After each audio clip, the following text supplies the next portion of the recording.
কাল তো মুভি দেখে বাড়িতে এসে রাত্রিবেলা ডিনার করেই ঘুমিয়ে পড়েছিলাম। আর আজকে সকালে না অনেকটাই লেটে ঘুম থেকে উঠেছি, তাও তো আমার ঘুম পাচ্ছে। তো যাই হোক, তারপর তো আমার চলে এসেছিলো দুটো পার্সেল। আর পার্সেলটা রিসিভ করার পরেই না আমি করে নিয়েছিলাম ব্রেকফাস্ট। আর আজকে একটু ব্রেকফাস্টে খেয়েছি ম্যাগি। বেশ অনেক দিন পরেই এরকম সিদ্ধ করা ম্যাগি খেলাম। তো যাই হোক, তারপর তো আমি চলে গেছিলাম স্নান করতে। আর স্নান করে একটু স্কিন কেয়ার করেই বসে পড়েছি লাঞ্চ করতে। মাকে বলেছিলাম আগের দিনের মতো আমাকে একটু খিচুড়ি করে দিতে, ওটাই আচার দিয়ে খেয়েছিলাম। এই সর্দির মুখে বেশ ভালো লাগছিল। আর আমাদের বাড়িতে না কাজ হচ্ছে, তো সেই জন্য একটু আওয়াজ হচ্ছে, ওটা প্লিজ একটুখানি ম্যানেজ করো। তো যাই হোক, তারপর বিকেলের দিকে একটু বেরিয়েছিলাম, চায়ের দোকানে গেছিলাম। আসলে মোড় বাজারে কিছু কাজ ছিল, তো সেই জন্যই গেছিলাম। তাই ভাবলাম একটু চাটাও খেয়ে আসি।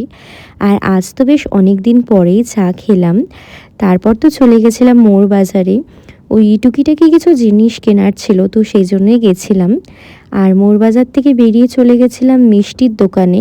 আমি তো মিষ্টিতে মাকড়সা পাওয়ার পরে আমার মিষ্টির উপর ভরসা উঠেই গেছিলো।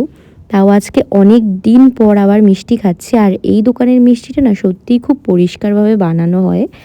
তো যাই হোক, মিষ্টি নিতে চলে এসেছি বাড়িতে।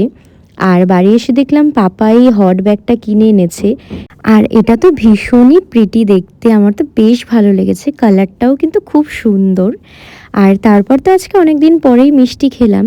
তো চলো, আজকের ভিডিওটা এখানেই এন্ড করছি। ভালো লাগলে অবশ্যই একটা লাইক করে দিও। আর আজকের ভিডিওটা তোমাদের কেমন লাগলো সেটা আমাকে অবশ্যই কমেন্ট করে জানিও।